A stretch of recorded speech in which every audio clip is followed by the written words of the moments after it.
Poultry business करना चाहते हो तो वीडियो में दिखाई जाने वाला पोल्ट्री पीडीएफ ई बुक और पोल्ट्री हार्ड बुक एक बार अगर आप पढ़ लेते हो तो पोल्ट्री के रिलेटेड बॉयलर पोल्ट्री फार्मिंग, देसी पोल्ट्री फार्मिंग और लेयर पोल्ट्री फार्मिंग की 90% जानकारी आपको मिल जाएगी। इस बुक में मैंने डिसीज, मेडिसिन, वैक्सीन और फीड मैनेजमेंट के अलावा चिक्स आने के पहले दिन से लेकर बड़े होने के बाद उनको बेचने तक इन सारी बातों को कवर किया है। पोल्ट्री पीडीएफ ई बुक और पोल्ट्री हार्ड बुक दोनों में भी सेम इंफॉर्मेशन दी गई है और ये दोनों भी बुक आपको हिंदी, इंग्लिश और मराठी भाषा में मिल जाएंगे। पीडीएफ ई बुक आपको मात्र 50 रुपये में मिल जाएगा और हार्ड बुक आपको 250 रुपये में मिल जाएगा अगर आप प्रीपेड 250 रुपये ऑनलाइन पे करके इस बुक को खरीदते हो तो।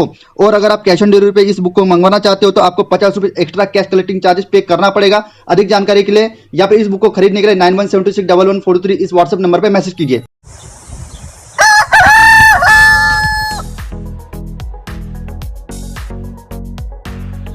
हेलो दोस्तों, मैं हूं अभिषेक और आप देख रहे हो अभिषेक पोल्ट्री यूट्यूब चैनल। दोस्तों, जैसे कि बहुत सारे पोल्ट्री फार्म जब देसी पोल्ट्री फार्मिंग शुरू करते हैं तो मेनली जैसे कि आप सभी को पता है ओरिजिनल डीपी क्रॉस और कॉकरेज फार्मिंग बहुत बड़े पैमाने पे एक फार्मर्स पालता है।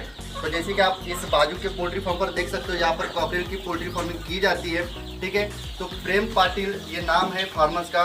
काफ़ी अच्छे दोस्त है हमारे और जिस गाँव में मैं रहता हूँ उसी गाँव से ये बिलोंग करते हैं।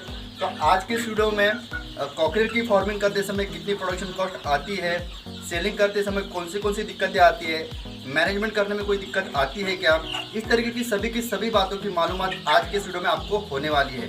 ठीक है, तो वीडियो को अंत तक के जरूर देखेगा जिससे कि आपको पूरी की पूरी मालूमात मिल जाएगी और आपको भी पता चल जाएगी कि कॉकरेज की पोल्ट्री फार्मिंग क्या होती है और आप अपने एरिया में इसकी फार्मिंग कर सकते हो या फिर नहीं। तो सबसे पहले मैं हाथ मिला देता हूँ प्रेम से। नमस्कार।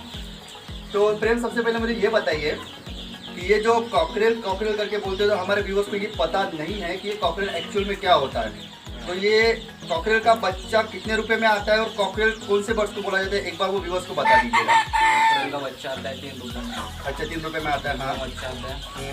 और बहुत से लोगों को पता नहीं रहता कि कॉकरेल और 2 कॉकरेल आती है मार्केट में। अच्छा। हाँ, अपना वो पकती नहीं जल्दी। हाँ। और ये जल्दी पक जाती है, गाउडी जैसे टेस्ट देती है। हाँ, ऐसा रहता। अच्छा। तो नए लोगों को पता नहीं रहता। हाँ, ऐसा भी कुछ होता है करके। अच्छा, तो मतलब इसमें जो एक अंडा देने वाली इसकी जो मादी रहती है उसको भी लेयर बोला जाता है और ये कॉकरेल इसको भी कॉकरेल बोला जाता है। तो इसमें थोड़ा सा कंफ्यूजन होने के चांसेस रहते हैं। लेकिन व्यूअर्स को मैं एक बार बता दूं कि इसमें जो मेल होता है यानी कि नर यानी जो मुर्गा होता है उसको कॉकरेज बोला जाता है, लेकिन प्रोनाउंसिएशन में वो कॉकरेल के जैसे ही लगता है।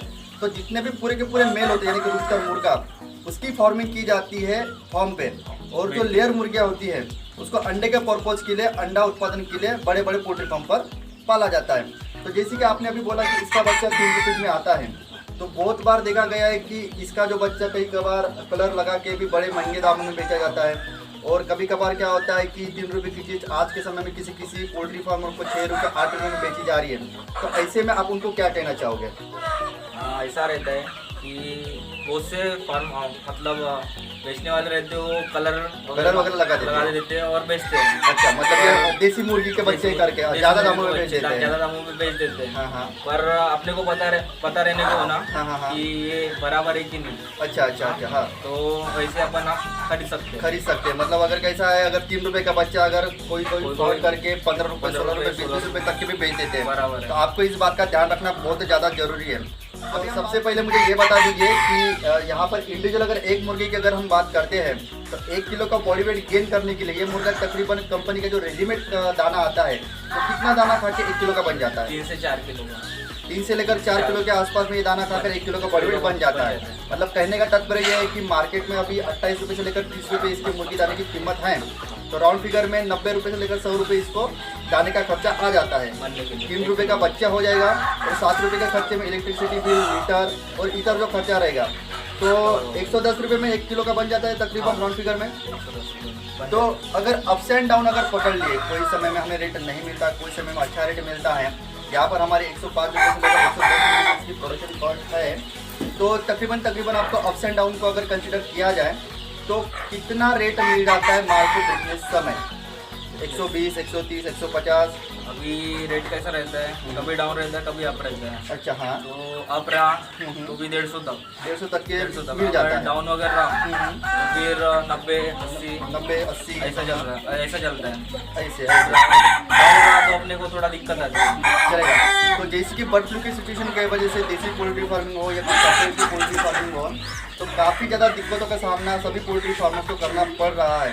तो ऐसे में बर्ड फ्लू के चलते जो रेट डाउन हुआ है, आपको कितनी दिक्कतों का सामना करना पड़ा, आपको कितना रेट कम मिला और आप क्या लॉस में हो इस बैच में, और नए पोल्ट्री फार्मर्स को क्या करना चाहिए, इसके बारे में थोड़ा विस्तार से बताइए। अभी बर्ड फ्लू के चलते रेट तो बहुत डाउन था, बहुत डाउन था हाँ। 75 रुपये 80 रुपये ऐसा चालू था रेट। बाप रे, 75-80 रुपये तक के। हाँ 75-80 रुपये चालू था। तो तभी माल बेचना मतलब लॉस में जाने वाला काम था हाँ। तो तभी हमने माल नहीं निकाला। अभी करीब 3 महीना हो गए। अच्छा। तो अभी थोड़ा रेट बढ़ गया, थोड़ा सा बढ़ रहा है अभी धीरे धीरे। 125, 127 वगैरह, 127, 120 के रेंज में अभी चल रहा है रेट। चल रहा है रेट। निकालने से थोड़ा मतलब अपन लॉस में भी नहीं रहेंगे और प्रॉफिट में भी नहीं रहेंगे। ठीक है ठीक है। तो अगर कोई नया पोल्ट्री फार्मर कॉकरेज की पोल्ट्री फार्मिंग शुरू करना चाहता है, ठीक है, ऐसे में अगर हम कोरोना और बर्ड फ्लू की सिचुएशन अगर छोड़ देते हैं, मान के चले नॉर्मल सिचुएशन है, अभी कोरोना और जो बर्ड फ्लू का जो पेंडेमिक आया है जिसकी वजह से ऑल ओवर इंडिया के सभी पोल्ट्री फार्मर को काफ़ी ज़्यादा दिक्कत हुई है, लेकिन इस सिचुएशन को अगर हम बाहर में छोड़ देते हैं, तो क्या ऐसे में थोड़ा बहुत अच्छा प्रॉफिट 500-1000 कॉकरेज की मुर्गियाँ पाल के कमा सकता है एक नया पोल्ट्री फार्मर? प्रॉफिट तो है, अगर ऐसा कुछ नहीं रहा तो अच्छा प्रॉफिट होता है। अच्छा हाँ। अपन 500 डाले तो भी 500 पे अपने को 2 महीने में 20,000 रुपये 20,000 रुपये निकल जाते हैं। अगर आपको नए पोल्ट्री फार्मर्स हो दोस्तों, अगर आपको 20,000 रुपये के ऊपर में प्रॉफिट कमाना है तो आपको क्वांटिटी बढ़ाना पड़ेगा, लेकिन इनके एक्सपीरियंस के बलबूते पे ये बता सकते हैं कि बर्ड फ्लू और कोरोना की पेंडेमिक सिचुएशन को अगर आप बाजू में रखते हो तो ऐसे में जो रेट होता है तकरीबन कॉकरेज का ज़्यादातर जो प्रोडक्शन कॉस्ट है उसके नीचे नहीं जाता। एक तो उसके 5 रुपये प्लस में मिलेंगे, 10 रुपये प्लस में मिलेंगे, लेकिन मिलता जरूर है। ठीक है। जैसे कि मैं आपके फॉर्म पर आने के बाद देख पा रहा हूँ, आप फ्री रेंज में भी आपकी मुर्गियाँ छोड़ते हो, ठीक है। जैसे कि आप अपने एक बार मैं व्यूअर्स को अपने दिखा देता हूँ, जैसे कि एक बार व्यूअर्स को दिखा दीजिएगा। यहाँ पर पत्ता गोभी के पत्ते खाते हुए आपको मुर्गियाँ दिख रही होंगी। बाहर में इन्होंने मुर्गियाँ छोड़ी है जिसकी वजह से काफ़ी अच्छे से ये बाहर के इन्वायरमेंट में ढल चुकी है। स्ट्रेस फ्री मुर्गियाँ लग रही है और सबसे महत्वपूर्ण बात कि ये मुर्गियाँ पूरी की पूरी एक्टिव लग रही है, ठीक है। तो बाहर में मुर्गियाँ छोड़ने की क्या वजूहत है, ये एक बार प्रेम से हम पूछ लेते हैं जिससे कि आपको भी प्रॉपरली जानकारी मिल जाए। सबसे पहले मुझे ये बताइए कि ये आपने बाहर में मुर्गियाँ छोड़ी है, इसके पीछे क्या रीज़न है, और अगर कोई प्रॉफिट होता है तो हमें कौन से फ़ायदे हो सकते हैं अगर हम बाहर में मुर्गियाँ छोड़ते हैं तो? अगर अपन ने बाहर मुर्गे छोड़े तो जो दाना खाते हैं ज़्यादातर, अच्छा। मतलब वो ज़्यादा दाना उनको लगता है। हाँ हाँ। तो अगर बाहर छोड़े उनको तो दाना थोड़ा कम खाएंगे, ठीक है। मतलब वेट भी बढ़ेगा और दाना भी अपने को कम लगेंगे। साथ ही साथ जैसे कि आपने पत्ता गोभी के पत्ते वगैरह डाले हैं, बाहर के सेटअप में आपको आगे की वीडियो में दिखाऊंगा, इन्होंने हाइड्रोपोनिक बेच का भी एक सिस्टम चालू करा है। तो ये जो हाइड्रोपोनिक बेच हो गया, पत्ता गोभी के पत्ते हो गया, इस तरीके से सभी की सभी जो चीज़ें आती है वो लो कॉस्ट मटेरियल में आती है। तो जिस तरीके से यूट्यूब पे बोला जाता है कि लो कॉस्ट मटेरियल डालो मुर्गियाँ खाती है, क्या वाकई में ये पत्ता गोभी के पत्ते और हाइड्रोपोनिक बेच मुर्गी खाती है? खाती है ना, अभी हम रोज ही डाल रहे हैं। हाँ हाँ। खाते टमाटर पत्ता गोभी वगैरह खा देती है। देखो दोस्तों, इस तरीके से अगर आप पत्ता गोभी, टमाटर या फिर लो कॉस्ट फीड अरेंजमेंट करते हो, ब्लैक सोल्जर फ्लाई हो गया या फिर हाइड्रोपोनिक मेज हो गया, इस तरीके से आप अपनी जो फीडिंग के पीछे की जो कॉस्ट आती है वो आप बचा सकते हो, और जिससे कि प्रोडक्शन कॉस्ट अगर आपकी कम आएगी तो जहाँ पर आप 1 किलो के मुर्गी के पीछे 10 रुपये 15 रुपये कमा रहे थे, वहीं पर आप 25 रुपये 30 रुपये तक कमा सकते हो अगर आप खाने का खर्चा कम करते हो तो सबसे पहले नए व्यूअर को ये बता दीजिए कि पोल्ट्री में जब वो आना चाहता है तो वो प्रॉफिट को मद्देनजर रखते हुए आता है। यूट्यूब पे भी बहुत ज़्यादा प्रॉफिट दिखाया जाता है, बहुत आसानी से पोल्ट्री फार्मिंग की जा सकती है, इसके बारे में बताया जाता है। तो आप सबसे पहले 2-3 ऐसी वजह बताइए कि जिसकी वजह से पोल्ट्री फार्म में लॉस हो सकता है अगर पोल्ट्री फार्म उस बातों पर ध्यान नहीं देता है तो? हमें तो पहले बाहर में बर्तन वगैरह साफ करना चाहिए बराबर से। हाँ हाँ हाँ हाँ। तो क्या है, मतलब वो जो डिसइंफेक्शन का या फिर जो बीमारी का खतरा रहता है वो कम हो जाएगा। हाँ ठीक है, ऐसा रहता है। और उनकी बराबर देखभाल करनी चाहिए, देखभाल मैनेजमेंट अच्छी तरीके से करना चाहिए, तभी उनको कुछ डिसीज वगैरह नहीं होंगे। वैक्सीनेशन बराबर से देनी चाहिए क्योंकि उनको कोई बीमारी ना हो और वो अच्छे से रहे। क्योंकि जैसे कि देखो वैक्सीनेशन के बारे में दोस्तों मैं बार बार कह रहा हूँ, वैक्सीनेशन ऐसी चीज़ है, अगर मुर्गे को कोई भी बैक्टीरियल, फंगल या फिर पैरासिटामोल जैसी बीमारी होती है तो आप मेडिसिन से कवर कर सकते हो। लेकिन वायरल बीमारी के चलते अगर आपके मुर्गे को वायरल बीमारी होती है, जैसे कि फॉल पॉक्स हो गया, माता हो गया, उसके बाद रानी का डिसीज़ हो गया और गम्बोरा का डिसीज़ हो गया, ये बीमारी वायरल होने की वजह से डिसीज से क्योर नहीं होती। तो वैक्सीनेशन को आपको बहुत ज़्यादा इंपॉर्टेंस देना है, ठीक है, जिससे कि आपको आगे जाकर लॉस ना हो। पोल्ट्री फार्मिंग करते समय और से एक महत्वपूर्ण बात नज़र में आती है कि जो फीड कन्वर्शन रेशियो होता है, यानी कि जो एक मुर्गी दाना खाती है और दाना खाने के बाद जो मुर्गी वजन बढ़ाती है, ऐसे में बहुत सारे हमने मतलब कमेंट्स देखे, बहुत सारे फार्मर्स ने मुझे सवाल पूछा है कि सर आप तो यूट्यूब पे बताते हो कि भैया 3 किलो या 4 किलो दाना खा के मुर्गी 1 किलो की बन जाती है, बकरी 1 किलो का बन जाता है। हमारे तरफ 3 किलो 3.5 किलो दाना खाने के बावजूद भी 1 किलो का नहीं बन रहा है। इसके पीछे आप कौन सी वजह को कारण को समझते हो? ये नहीं क्या होता है, यहाँ पे दाना, यहाँ पर एक बार फोकस करके दिखाइए, फीड का बर्तन यहाँ पर फोकस करके दिखाइए।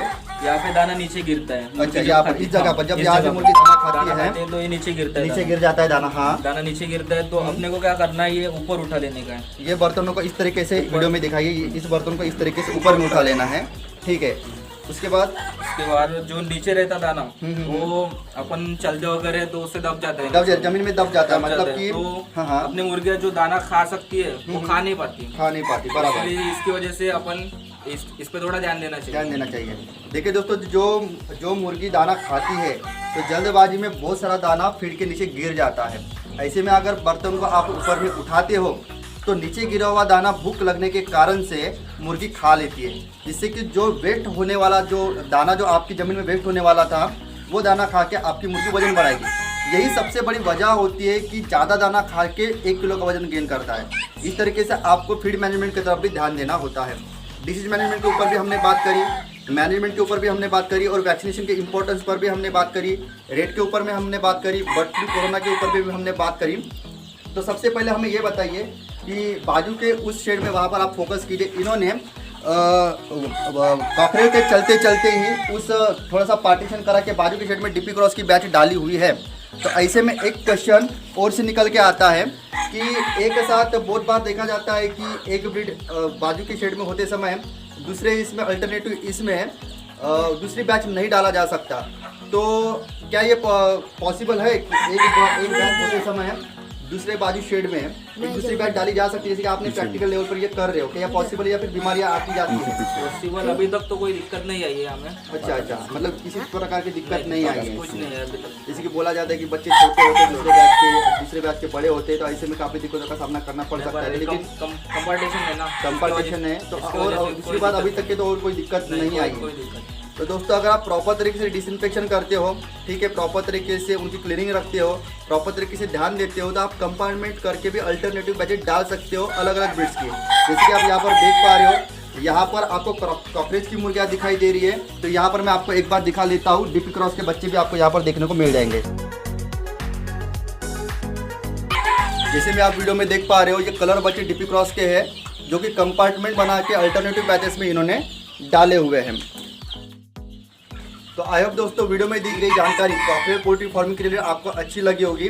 और से मैं एक बात दिखाना या फिर बताना भूल गया था, जो हाइड्रोफोनिक मेज है वो उनका बाहर में सेटअप है, वो और किसी वीडियो में आपको दिखाऊंगा। सबसे महत्वपूर्ण फीड एंड सिस्टम की फार्मिंग, ठीक है, मैनेजमेंट, फीड मैनेजमेंट, ये सब बातें बहुत ज़्यादा इंपॉर्टेंस होती है और काफ़ी अच्छे से ये मैनेजमेंट कर रहे हैं। और से एक बार एक छोटा सा सवाल पूछता हूँ इनको, उनका सवाल का जवाब हम ले लेंगे, उसके बाद वीडियो को कट ऑफ करेंगे। एक सवाल का जवाब हमें एक बार बिल्कुल से बता दीजिएगा कि जो परेशानी रेट डाउन होने की वजह से पोल्ट्री फार्मर्स को हो रही है, ठीक है, और मेरे ख्याल से आपको भी जो रेट डाउन हुआ है आपको भी इसकी परेशानी हो रही है, तो इसके लिए आप पोल्ट्री फार्मर्स को क्या कहना चाहोगे? उसके लिए मतलब आप अपनी क्या सिचुएशन या फिर क्या एक विचार अपने व्यूअर्स को बताना चाहोगे? जो रेट डाउन चले गए हैं, पोल्ट्री फार्मर इतनी मेहनत लेता है, इतने मेहनत के बाद जब उसको रेट नहीं मिलता, तो इस मामले में आप क्या कहना चाहोगे? अभी हम इतनी फार्मिंग करते हैं, इतना पैसा इन्वेस्ट करते हैं उसमें, फिर रेट डाउन हो जाता है, तो हमको उतना प्रॉफिट मिलना चाहिए, उतना प्रॉफिट नहीं मिलता। फिर हम माल सेल कर दिए तो प्रॉफिट जितना बनना चाहिए उतना बनता नहीं है, तो लॉस में चला जाता है। तो यहाँ पर आपको दोस्तों एक बात को बिल्कुल भी ध्यान देना है कि बिजनेस है तो उसमें प्रॉफिट और लॉस चलते ही रहता है। अगर आपको हरदम अगर प्रॉफिट कमाना है तो कोई भी मुर्गी की जो प्रोडक्शन कॉस्ट होती है उसके 75% तक के जो कॉस्टिंग आती है सबसे फीड के पीछे आते हैं। ऐसे में अगर आप लो कॉस्ट फीड की अरेंजमेंट करा के फ्री रेंज पोल्ट्री अगर शुरू करते हो, जैसे कि इन्होंने करा है, ऐसे में क्या होता है, फीड की बचत होने के कारण जो ओवरऑल आपकी मुर्गी की प्रोडक्शन कॉस्ट होती है वो कम होती है, जिससे कि अगर रेट मार्केट में अगर 15, 20, 30 रुपये रेट डाउन भी आता है, ऐसे में भी आपको लॉस होने के चांसेस कई गुना तक के कम होते हैं एज कम्पेयर टू दूसरे पोल्ट्री फार्मर्स से। तो आइए दोस्तों, आज की इस वीडियो में दी गई जानकारी प्रैक्टिकल एक्सपीरियंस प्रेम जी का आपको काफ़ी अच्छा लगा होगा, आपको पूरी की पूरी जानकारी मिली होगी। इसी तरह का नॉलेजेबल पोल्ट्री का वीडियो लेकर मैं मिलता हूं आपको नेक्स्ट वीडियो में। जय हिंद, जय भारत।